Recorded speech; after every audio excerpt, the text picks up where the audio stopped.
Excavator, hydra crane, boring गर्ने मसिन, concrete pump, diesel generator लगायतका सामग्री सुपथ अनि सहजै तपाईकै ठाउँमा पाउन सक्नुहुन्छ। दैनिक, मासिक वा वार्षिक तपाईको आवश्यकता अनुसार भाडामा लिन सकिने सुविधा। विस्तृत जानकारीका लागि सम्पर्क पीसी Infratech private limited, Birgunj, रामगढवा 24, dry port नजिकै। सम्पर्क नम्बर 9845 34 771 र 9845 58 749। पीसी इन्फ्राटेक, विकास निर्माणका लागि तपाईको साथमा। कुछ छोटा, कुछ बड़ा, कुछ हल्का, कुछ गहरा, सीधा सवाल के सीधा जवाब। छुपल राज के खुली पिटारा, जनता के अब यह बनारा। रोजी रोटी के सवाल, विकास निर्माण। भ्रष्टाचार, अत्याचार, रूढ़िवादी और अंधविश्वास पर कड़ा प्रहार। हर क्षेत्र के व्यक्तित्व संघ के सीधा दंगल। कार्यक्रम आमने सामने।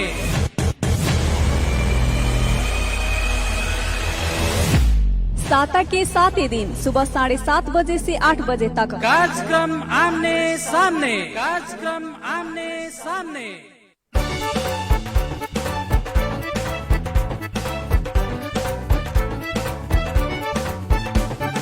नेपाली मन को आवाज हो यो रेडियो सान्वी 96.4।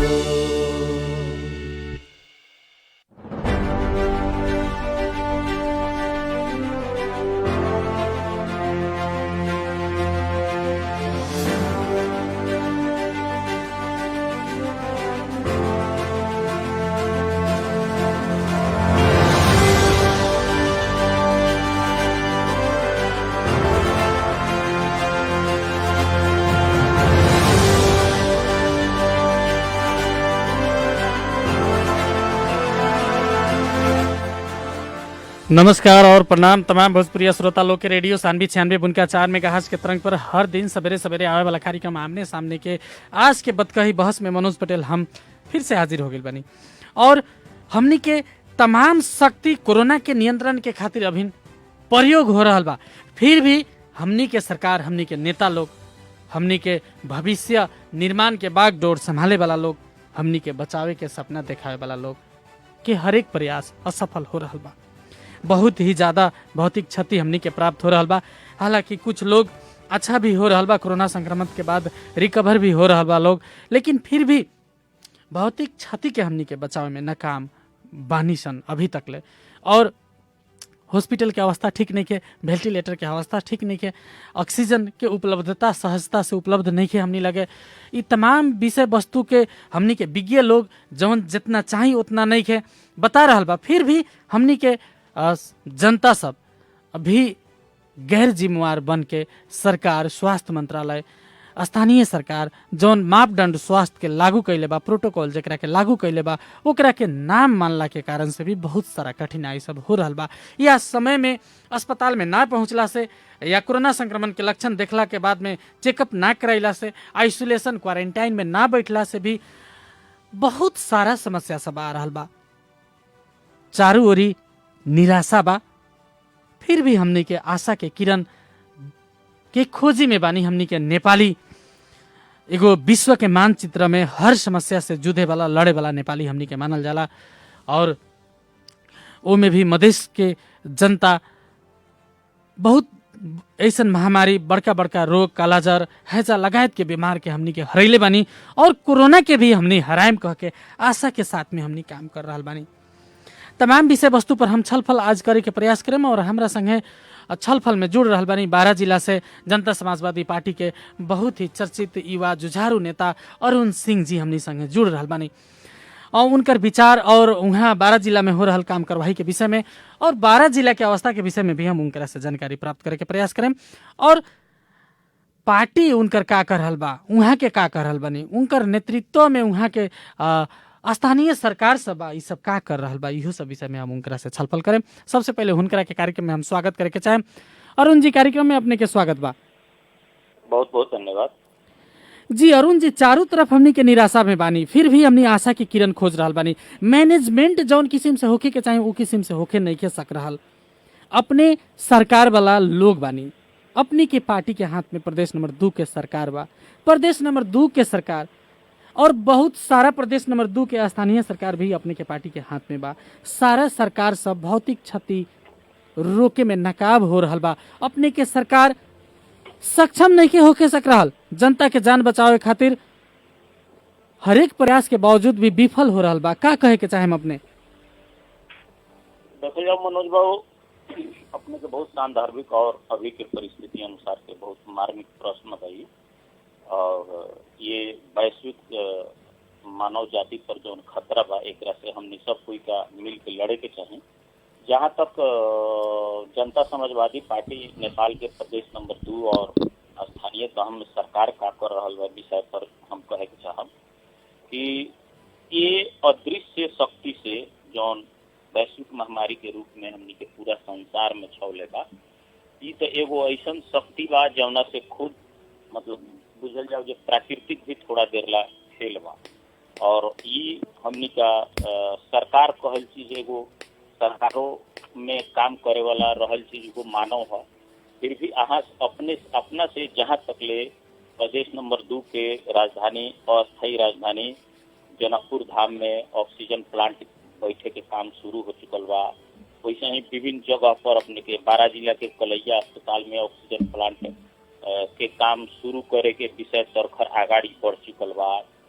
वही लखा अपने के 12 के सदर मुकाम कलैया में रहल हॉस्पिटल में जौन एकदम जनशक्ति के अभाव से बहुत सारा चीज से नॉर्मल उपचार करे में भी कठिनाई, मतलब रेफर्ड अस्पताल के रूप में मात्र पहचानल जाता रहा। जी अरुण जी, अपने तो मधेश आंदोलन के जुझारू नेता, 365 दिन अपने जनता के सेवा में हमनी के रही ने कह के अपने लोग दावी करी ने, और ये तमाम लड़ाई मधेश के जनता के गरीबी निवारण के खातिर, अच्छा स्वास्थ्य सुविधा के खातिर, शिक्षा के खातिर और पढ़ाई लिखाई के खातिर, शिक्षा के हम कहनी है, पढ़ाई लिखाई खातिर, स्वास्थ्य के खातिर, रोजगारी के खातिर, किसान लोग के रोजी रोटी के खातिर, तमाम विषय वस्तु के खातिर अपने लोग के सरकार के आवश्यकता रहे। प्रदेश नंबर 2 में मधेश के लोग के सरकार होके के चाहिए अपने लोग नारा लगेनी।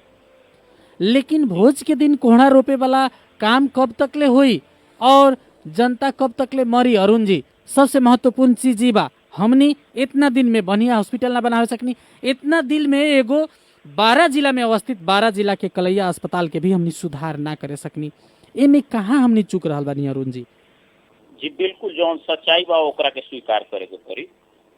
निश्चित रूप में ये चीज के शुरू में ही देश में, समाज में, समुदाय में कोनो बहुत कड़ा किस्म के वैसन दैविक प्रकोप आई अथवा महामारी आई तो उसे जूझे लगा करे के चाहिए। ये विषय पर निश्चित रूप में हमनी का काम नहीं करे सकल पहले से, एकरा के स्वीकारे में कहीं कोनो आपत्ति के विषय नहीं थे।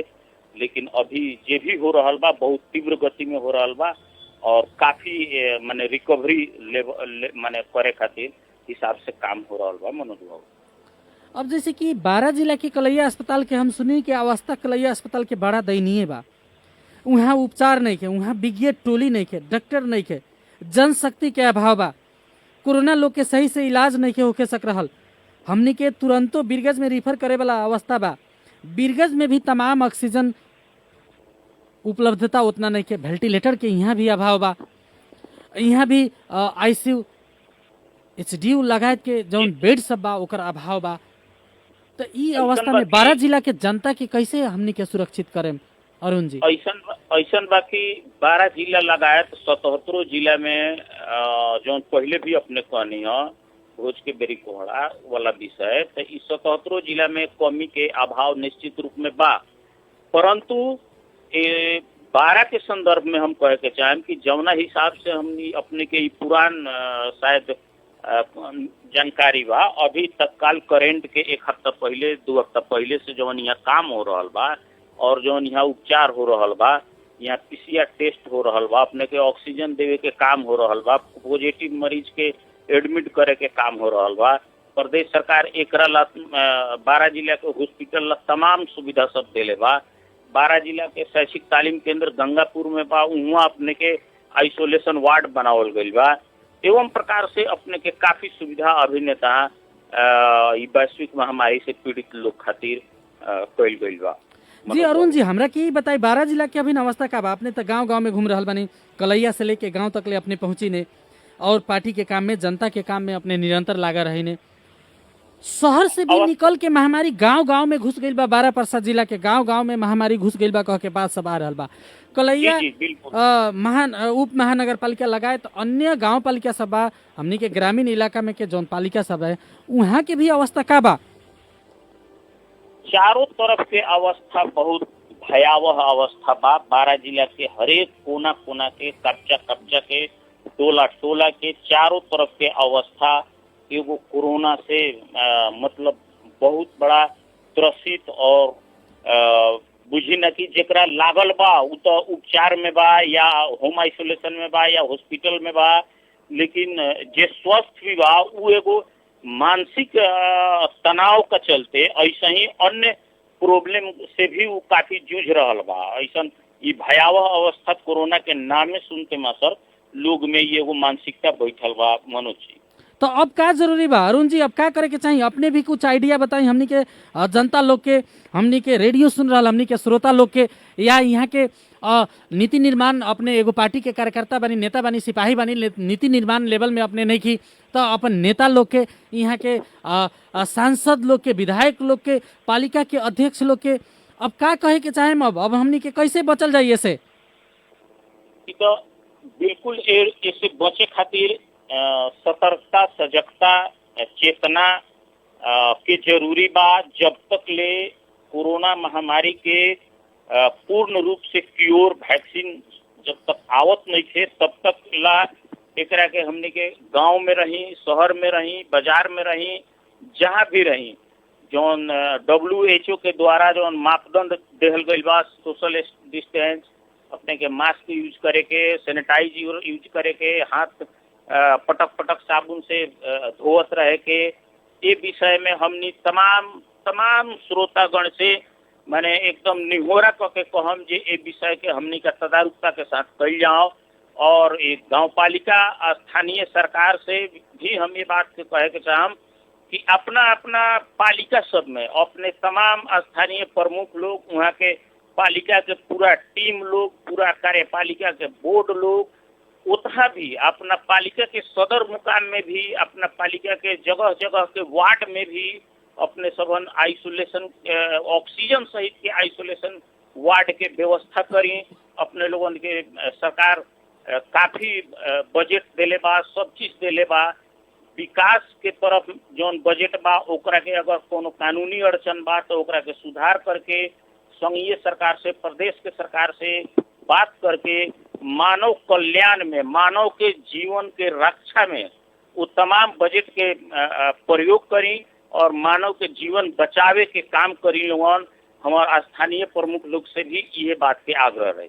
अब जैसे कि अरुण जी 12 जिला में हम एगो का बात देखनी है कि मैसेज नहीं के पहुँचे सक रहा जनता लगे, कि अवेयरनेस नहीं के हो सकल, जन चेतना हमनी के फैलावे नहीं की सकत। कि आजो हमनी के 12 जिला के स्थानीय हाट बाजार जौन सब बाड़ा सन, सिमरौनगढ़ बाजार बा, महागढ़ी माई नगर पालिका के बरियारपुर बाजार, कोलभी बाजार बा, गंज भानीपुर बाजार बा, अपने के 12 गढ़ी के पालिका में जौन बाजार सब बाड़ा सन, तमाम पालिका सब में मुख्य जौन बाजार सब बा, वहाँ जनता पुलिस के कहना बा कि हमनी के लाठी लेके कब तक ले जनता के पीटेम? जनता के अब बुझे के पड़ल कि मास्क हमनी के जरूरी बा, भौतिक दूरी हमनी के जरूरी बा। देह पर ठेलम चढ़म कह के लोग एगो साग किने खातिर, एगो आलू भंटा सेम किने खातिर लोग बाजार में पहुंच रहा बा। तो हमनी अब जनता के भी कुछ ऐसे हमनी के सीखल जरूरी बा कि सिखावल जरूरी बा, कि रेडियो पंपलेटिंग कईल जरूरी बा, कि माइकिंग कईल जरूरी बा स्थानीय सरकार लोग के, कि मैसेज नहीं के पहुंचे सकल 12 जिला के गाँव में। सबसे पहले तो अपने के लोकप्रिय FM रेडियो सानवी के द्वारा कोरोना महामारी से बचे के संवाद के कार्यक्रम जो अपने लिए नहीं, एकरा बहुत बहुत धन्यवाद बा। और ई वही साथे जो अपने ई बात उठेनी है हाट बाजार के, तो दैनिक जीवन में जे भी आवश्यकता के, अति आवश्यकता के जो चीज बा, खाद्यान्न पदार्थ ना भइले से भी दैनिक जीवन ना जाए वाला बा, वैसन किने वाला चीज वस्तु सबके एगो सिस्टम से किनी, बिना भीड़ भाड़ के रही, कोनो भी दुकान में जाई तो उतहा अपने लाइन में रह करके 2 मीटर के दूरी में रह करके वैसन काम करे के पड़ल। और जहाँ भीड़ भाड़ अगर मान लीजिए सर्वसाधारण हमार आम नागरिक जनता लोग भाई बहन लोग करता, उतहा वो लोग के जे भी संबंधित फसलदार बा, जे भी दुकानदार बा, या उतहा समाज के जे अगुआ बा, चाहे जे भी थोड़ा चेतना में वृद्धि भइल व्यक्ति बा, वो सब लोग का वो सब वैसन वैसन नागरिक के कहे के पड़ल, समझावे के पड़ल। और अपने ऐसन रेडियो सानवी ऐसन ही महालोकप्रिय कार्यक्रम लेके संचार कर्मी साथी लोग के भी आवे के पड़ल। हमरा पूर्ण विश्वास बा जे ई सब अगर हमनी अपनावल जाई तो निश्चित रूप में कोरोना के हमनी भगा के बैठावल जाई। जैसे कि गर्म पानी पी, कोरोना से दूर रही, बेसार मिला के पी, हल्दी मिला के पी। वही लगा ये चेतना के, ये जानकारी के, ये सूचना के बहुत सारा माध्यम के द्वारा, जैसे हमने अपना जनता समाजवादी पार्टी के वर्गीय संगठन से लेकर के पालिका स्तर में जो संगठन बा, वार्ड स्तर में जो संगठन बा, तमाम जगह हमनी का सर्कुलेट कर चुकल बानी सा कि अपने लोगन अपना सावधानी बरतते हुए लोग के भी सावधानी बरते के काम कैसे होई वो विषय में अपने लोगन जहाँ भी बानी उस प्रकार से काम करी। अब जैसे कि अरुण जी अपने कहनी है कि हमनी के वर्गीय संगठन तमाम पार्टी लोग के, देश के बड़का बड़का पार्टी के अगर बात कही जाओ, तमाम पार्टी लोग के अपन अपन वर्गीय संगठन बा और बड़का संजाल बा। अपने लोग के संजाल के अपने लोग प्रयोग करे के चाहिए, जो हिसाब से प्रयोग नहीं के हो के सकल, एगो ही बात बा। एकरा अलावा भी अब जैसे कि और समय में बहुत लोग बहुत किस्म के सेवा देवे वाला संघ संस्था लोग आगे आवेला। कोरोना महामारी में बहुत नेता लोग, बहुत आंदोलनकारी लोग, बहुतों समाज से भी लोग घर में नुकाइल बा लोग डेरा के, और निमुखा गरीब जौन अनबुझ जनता बा उ लोग अना हक में जान गंवा रहल बा। तो कहाँ हमनी के कमी हो रहल बा? नेता लोग हमनी नुकाइल बानी, हमनी खाली आंदोलने में आएम कि ऐसन महामारी में भी संकट ई देश में आइल बा, तो इहो एगो आंदोलने बा। अरुण जी अपने के कैसा लागत है? इहो एगो आंदोलन बा हमनी के। बिल्कुल बिल्कुल, जीवन रक्षा के आंदोलन बा। जीवन के रक्षा हुई तब ये अधिकार प्राप्ति के लड़ाई लड़ सकतानी, या कोनो चीज की लड़ाई अपने लड़ सकतानी। जहाँ तक नेता लोग घर में बा जोन विषय बा, तो घर में तो सबका रहे के पड़ल। ये तो हम कहम जे चाहे वो नेता होकस, मंत्री होकस, प्रधानमंत्री होकस, आम एगो कमाए वाला लोग हो, जे भी हो, घर में सबका रहे के पड़ल। लेकिन वो घर में रहे के वातावरण बना देवे के काम प्रदेश सरकार के बा, स्थानीय सरकार के बा, संघीय सरकार के बा। और घर में रही ये विषय के सूचना और कौना प्रकार से रही ये बात के परवाह करे के काम अपने ऐसा रेडियो सानवी के माध्यम से सूचना होके पड़ल। और हमने ऐसा नेता लोग के माध्यम से लोग में ये बात के जानकारी करावे के पड़ल। अब घर में जे आदमी रहता, जो आदमी दैनिक एक छाक ना कमाई, माने एक दिन ना कमाई तो वो अपन एक छाक ना खा सकी, वैसन व्यक्ति के भी अगर हमनी के संपूर्ण लोग के घर में रहे के पड़ल, जौन बात कहता नहीं सा, चाहे सरकार कहता, चाहे WHO कहता, चाहे जे भी कहता, तो ओकरा पीछे उ घर में कैसे रही, जो अपने के पहले ही कहनी वातावरण। अब जैसे कि स्रोत साधन बा, हमने के नेता लोग लगे स्रोत साधन बा, सचेत बा, बहुत नेता लोग खोप भी ले चुकल बा, बहुत जनता लगे खोप नहीं के पहुँच सकल, या PP सेट लगा के निकले के पड़ी की, या स्वास्थ्य मापदंड के प्रोटोकॉल प्रयोग क के जनता के सेवा में तो आवे के पड़ी ऐसा जोखिम घड़ी में। अरुण जी बिल्कुल आवे के पड़ी मनोज बाबू। अगर केहू नेता एमे WHO स्वास्थ्य के प्रोटोकॉल जो अपने कहनी है, एकरा के अपना के अपना नागरिक के जे सुरक्षित ना कर सकता, उ नेता अपने आप में नेता ना हो सकता। उ नेता अपने आप में एगो लोकप्रिय जनप्रिय व्यक्ति कभी ना हो सकता।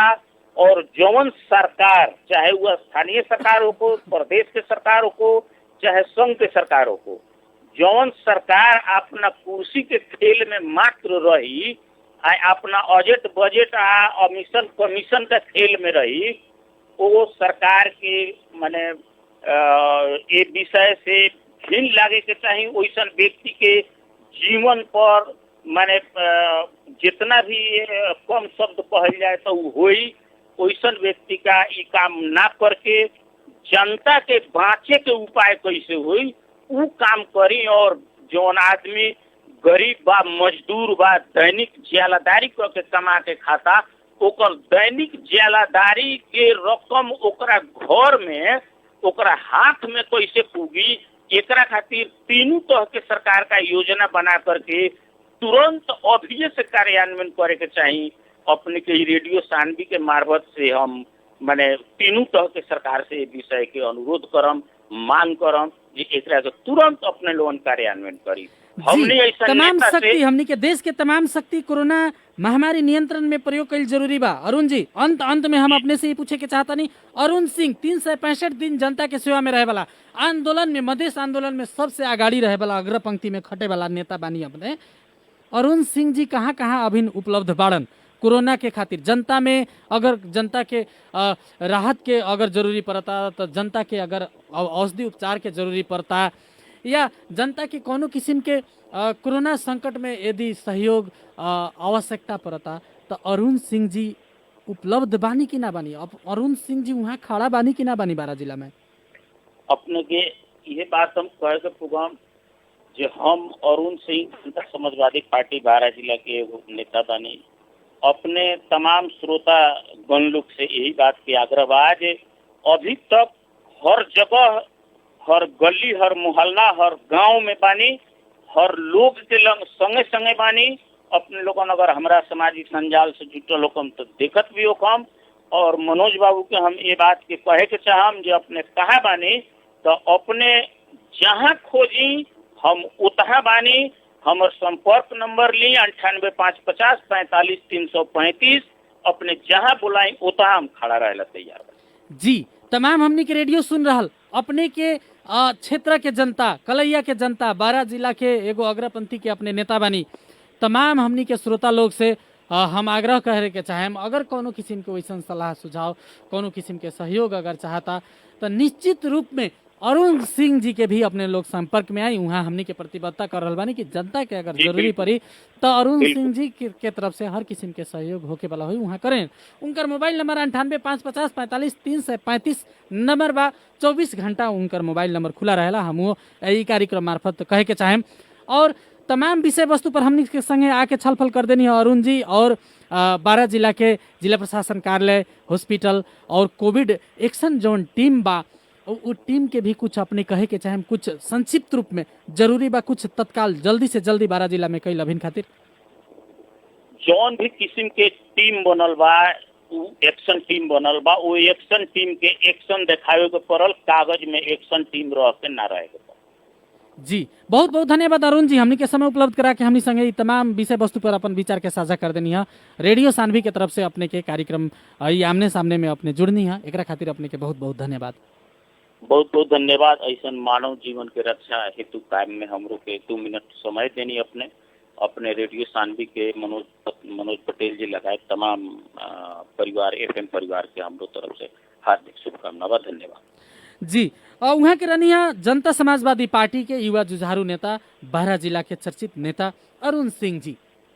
और अरुण सिंह जी के भी बात के अगर निचोड़ हमनी के निकालल जाओ तो स्वास्थ्य प्रोटोकॉल, स्वास्थ्य मंत्रालय से जारी भइल जौन चीज सब बड़ा सन, एकरा के फिर हम बतावे के चाहेम। बार बार हमनी बता रहल बानी रेडियो से, भौतिक दूरी कायम करे के पड़ल, समय समय में साबुन पानी से हाथ धोए के पड़ल, बिना मास्क के बाहर ना निकले के पड़ल, जरूरी नहीं के तो घरे में रही, अति आवश्यक काम पड़ला पर ही बाहर निकली। अभिन कोरोना के कोहराम चल रहा बा चारों तरफ, अगर स्थिति कथम कचातित, भगवान के भरोसा अगर अपने के कुछ हो जाता तो वेंटिलेटर, ऑक्सीजन वैसन कुछ नहीं के। अभिन तमाम ये सब चीज पैक बाड़ा सन, स्रोत साधन हमी लगे कम बा, मैनेजमेंट ओकरा के कईल जरूरी बा। और जे लोग के कोरोना हो गईल बा उ लोग के पहले बचावल जाओ, ना कि अपने भी कोरोना सार लेवल जाओ अपना में। ई चीज से सुरक्षित रहल जरूरी बा। और हमनी के 12 जिला में लॉकडाउन बा, प्रदेश नंबर 2 के तमाम जिला समय लॉकडाउन बाड़ा सन, परसा जिला में लॉकडाउन बा। लॉकडाउन के पूर्ण पालना अपने लोग करी, निषेधाज्ञा के पालना करी। पुलिस भी कह रहल बा हमनी कितना लाठी प्रहार करी, ई चीज हमनी अपना खातिर नहीं कर रहल, जनता लोग के खातिर कर रहल बानी। जनता लोग के भी ई चीज बुझल जरूरी बा कि तमाम चीज केकरा खातिर हो रहल बा, जनता के खातिर हो रहल बा, जनता के जीव धन रक्षा के खातिर हो रहल बा। ये चीज बुझ के आगे बढ़ल जरूरी बा। कार्यक्रम सुन देनी, बहुत बहुत धन्यवाद। बिहान ऐसने छलफल के साथ में हम फिर उपस्थित होके आज के खातिर कार्यक्रम में आमने सामने के दंगल बतकही से मनोज पटेल हम विदा चाहतनी। नमस्कार, प्रणाम। गाउँ शहर सारा गुन्जाउने यो हो radio Sanvi 96.4। Radio Sanvi time check अहिले 8 बजेको छ।